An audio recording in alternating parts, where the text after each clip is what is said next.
सादर अभिवादन। ओम परमात्मने नमः। ओम श्री परमात्मने नमः। भगवद गीता अध्याय 2 श्लोक 46 देखि अगाडि।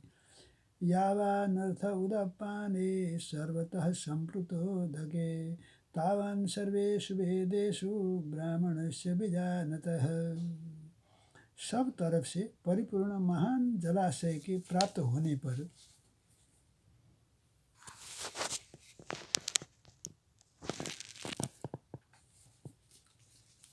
सब तरफ से परिपूर्ण महान जलाशय के प्राप्त होने पर छोटे गड्ढों में भरे जल में मनुष्य का जितना प्रयोजन रहता है अर्थात कुछ भी प्रयोजन नहीं रहता। वेदों और शास्त्रों को तत्व से जानने वाले ब्रह्मज्ञानी का संपूर्ण वेदों में उतना ही प्रयोजन रहता है अर्थात कुछ भी प्रयोजन नहीं रहता। अर्थात सबै तर्फबाट परिपूर्ण भएका महान जलाशय भएको महान जलाशय प्राप्त गरिसकेपछि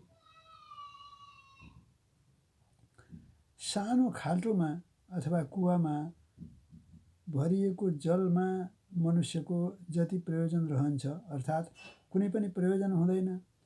वेदहरू र शास्त्रहरूको तत्त्व जान्ने भएका ब्रह्मज्ञानी का निमित्त सम्पूर्ण वेदहरूमा त्यति नै प्रयोजन रहन्छ अर्थात कुनै पनि प्रयोजन रहँदैन। सबै तत्त्व जान्नेहरूलाई वेद र शास्त्रको सबै तत्त्व जसले जानेको छ भने सम्पूर्ण वेदमा त्यति नै प्रयोजन रहन्छ अर्थात कुनै पनि प्रयोजन रहँदैन। सबै शास्त्र र वेद र शास्त्रलाई जान्नेहरूको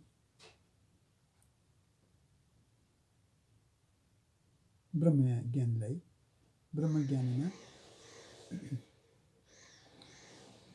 व्याख्या। इस श्लोक में ऐसे महापुरुष का वर्णन हुआ है जिसे परम विश्राम की प्राप्ति हो गई है।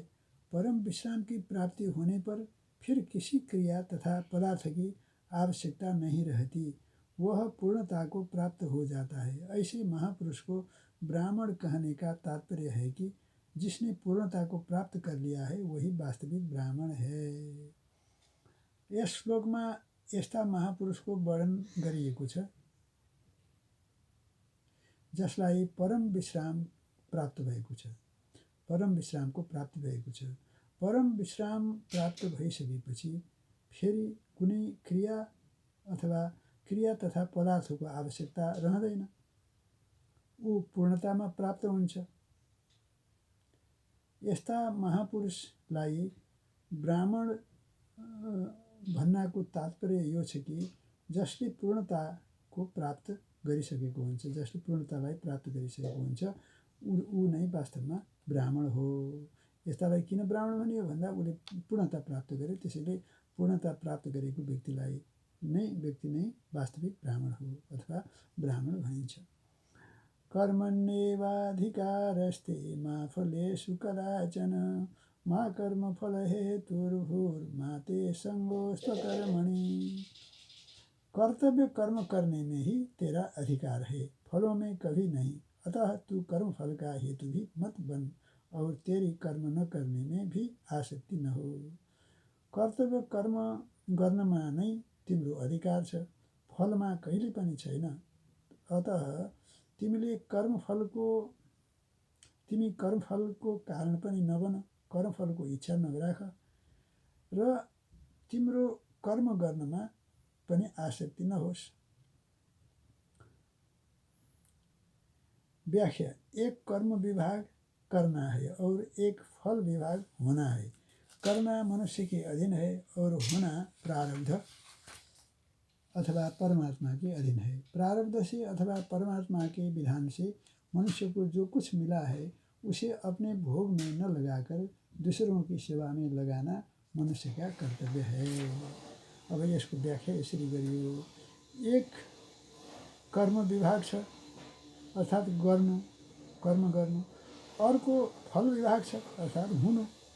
एउटा गर्नु कर्मसँग सम्बन्धित भयो कर्म विभाग भयो, हुनु फलसँग सम्बन्धित भयो फल विभाग भयो। गर्नु मनुष्यको अधीनमा छ र हुनु प्रारब्ध अथवा परमात्माको अधीनमा छ। प्रारब्धले अथवा परमात्माको विधानबाट मनुष्यलाई जो केही मिल्दछ, जुन कुनै कुरा मिल्दछ त्यसलाई आफ्नो भोगमा नलगाएर अरूको सेवामा लगाउनु मनुष्यको कर्तव्य हो। यो नै कर्तव्य हुन्छ। योगस्थः कुरु कर्माणि सङ्गं त्यक्त्वा धनञ्जय। योगस्थः कुरु कर्माणि सङ्गं त्यक्त्वा धनञ्जय। सिद्ध्यसिद्ध्यो समो भूत्वा समत्वं योग उच्यते। हे धनंजय, तू आसक्ति का त्याग करके सिद्धि असिद्धि में सम होकर योग में स्थित हुआ कर्मों को कर, क्योंकि समत्व ही योग कहा जाता है। हे धनंजय, हे अर्जुन, तिमीले आसक्तिको त्याग गरेर सिद्धि असिद्धिमा समान भएर सम भएर योगमा स्थित रहेर कर्म गर, किनकि समत्वलाई नै योग भनिन्छ। योग भनेको समत्व हो। व्याख्या: एक वस्तु या व्यक्ति में राग होगा तो दूसरी वस्तु या व्यक्ति में द्वेष होना स्वाभाविक है। राग द्वेष के रहते हुए कर्म की सिद्धि असिद्धि में समता का आना असंभव है। राग द्वेष के न रहने पर जो समता आती है, उस समता में स्थित रहकर कर्तव्य कर्मों को करना चाहिए। समता को ही योग कहा जाता है। कर्म तो करण सापेक्ष होते हैं, पर योग करण निरपेक्ष है। इस समता रूपी योग में स्थित साधक कभी विचलित योग भ्रष्ट नहीं होता। व्याख्या: एक वस्तु या व्यक्तिमा राग हुन्छ भने अर्कोमा वस्तु या व्यक्तिमा द्वेष हुनु स्वाभाविक छ। अर्थात् एउटा वस्तु अथवा व्यक्तिमा राग हुन्छ भने अर्को वस्तु अथवा अर्को व्यक्तिमा द्वेष हुनु स्वाभाविक छ। राग द्वेष रहेको अवस्थामा कर्मको सिद्धि असिद्धिमा समता आउनु असम्भव छ। राग द्वेष नरहेको अवस्थामा जो समता आउँछ, त्यस समतामा स्थित रहेर कर्तव्य कर्म गर्नु पर्दछ। समतालाई नै योग भनिन्छ। कर्म त करण सापेक्ष हुन्छन्, परन्तु योग करण निरपेक्ष हुन्छन्। यस समता रूपी योगमा स्थित साधक कहिल्यै विचलित अर्थात् योग भ्रष्ट हुँदैन।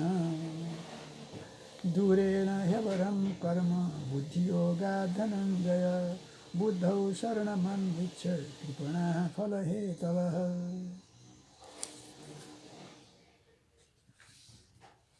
बुद्धि योग अर्थात् समता को अपेक्षा सकाम कर्म दूरदेखि टाढादेखि अत्यन्त निकृष्ट छन्। अतः हे धनञ्जय, बुद्धि योग समता की अपेक्षा सकाम कर्म दूर से अत्यंत ही निकृष्ट हैं। अतः हे धनञ्जय, तू बुद्धि समता का आश्रय ले, क्योंकि फल के हेतु बनने वाले अत्यंत दीन हैं।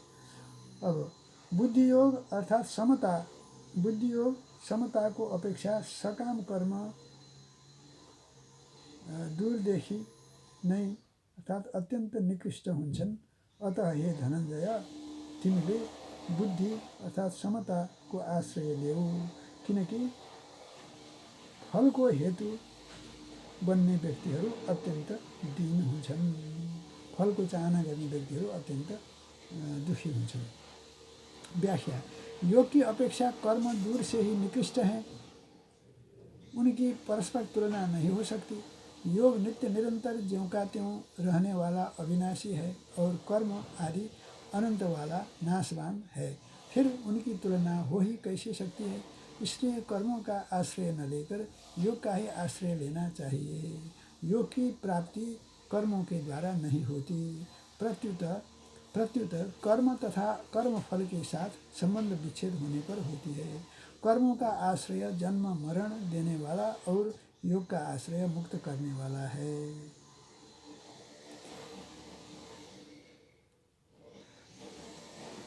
नेपालीमा योगको अपेक्षा कर्म दूरदेखि नै निकृष्ट हुन्छन् र उनीहरूको परस्पर तुलना हुनै सक्दैन। योग र कर्मको बिचमा योग नित्य निरन्तर ज्योंका त्यों जस्ताको तस्तै रहनेवाला अर्थात् अविनाशी हुन्छ र कर्म आदि अनन्तवाला अर्थात् नाशवान हुन्छ। फेरि उनीहरूको तुलना कसरी हुन सक्छ र? यसकारण कर्मको आश्रय नलिएर योगको नै आश्रय लिनुपर्दछ। योगको प्राप्ति कर्मद्वारा हुँदैन। प्रत्युत कर्म तथा कर्मफलका साथ सम्बन्ध विच्छेद भएपछि हुन्छ, सम्बन्ध विच्छेद भएमा हुन्छ। कर्महरूको आश्रय जन्म मरण दिनेवाला हुन्छ र योगको आश्रय मुक्त गर्नेवाला हुन्छ अर्थात् मुक्ति दिनेवाला हुन्छ। बुद्धियुक्तो जहातीह उभे सुकृत दुष्कृते तस्माद्योगाय युज्यस्व योगः कर्मसु कौशलम्।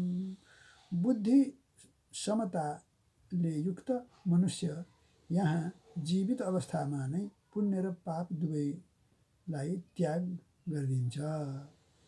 बुद्धिले युक्त भएको मनुष्यले पुण्य र पाप दुवैलाई त्याग गरिदिन्छ। अतः तू योग समता में लग जा, क्योंकि कर्मों में योग ही कुशलता है। बुद्धि से युक्त मनुष्य यहाँ पुण्य और पाप दोनों का त्याग कर देता है। अतः तू योग समता में लग जा, क्योंकि कर्मों में योग ही कुशलता है। बुद्धि अर्थात् समताले युक्त मनुष्य यहाँ जीवित अवस्थामा नै, यहाँ भनेको यहाँ जीवित अवस्थामा रहँदा नै पुण्य र पाप दुवैलाई त्याग गरिदिन्छन्। अतः तिमी योग अर्थात् समतामा लाग, किनकि कर्ममा योग नै कुशलता हो। व्याख्या: समता में स्थित मनुष्य जल में कमल की भांति संसार में रहते हुए भी पाप पुण्य दोनों से नहीं बंधता अर्थात मुक्त हो जाता है। यही जीवन मुक्ति है। पूर्व श्लोक में आया है कि योग की अपेक्षा कर्म दूर से ही निकृष्ट हैं, इसलिए मनुष्य को समता में स्थित होकर कर्म करनी चाहिए अर्थात कर्मयोग का आचरण करना चाहिए। महत्व योग समता का है, कर्मों का नहीं। कल्याण करने की शक्ति योग कर्म योग में है, कर्म में नहीं। बुद्धि योग और बुद्धि योग ये तीनों ही शब्द गीता में कर्म योग के लिए आए हैं। नेपालीमा समतामा स्थित भएको मनुष्य जलमा कमल जस्तै संसारमा रहेर पनि पाप पुण्य दुवैबाट बाँधिँदैन अर्थात् ती दुवैबाट मुक्त हुन्छ। यही नै जीवन मुक्ति हो। पूर्व श्लोकमा आएको छ कि भनिएको छ कि योगको अपेक्षा कर्म दूरदेखि नै निकृष्ट हो। त्यसकारण मनुष्यले समतामा स्थित रहेर कर्म गर्नुपर्दछ अर्थात् कर्मयोगको आचरण गर्नुपर्दछ। महत्व योगको हो, योग अर्थात् समताको छ, कर्मको छैन। कल्याण गर्ने शक्ति योगमा छ अर्थात् कर्मयोगमा छ, कर्ममा होइन। बुद्धि योग र बुद्धि योग यी तीनै शब्द गीतामा कर्मयोगका निमित्त आएका छन्, प्रयोग भएका छन्। कर्मजं बुद्धियुक्ता हि फलं त्यक्त्वा मनीषिणः जन्मबन्ध विनिर्मुक्ता पदं गच्छन्त्यनामयम्। कारण कि समतायुक्त बुद्धिमान साधक कर्मजन्य फल का अर्थात संसार मात्र का त्याग करके जन्म रूप बंधन से मुक्त होकर निर्विकार पद को प्राप्त हो जाते हैं।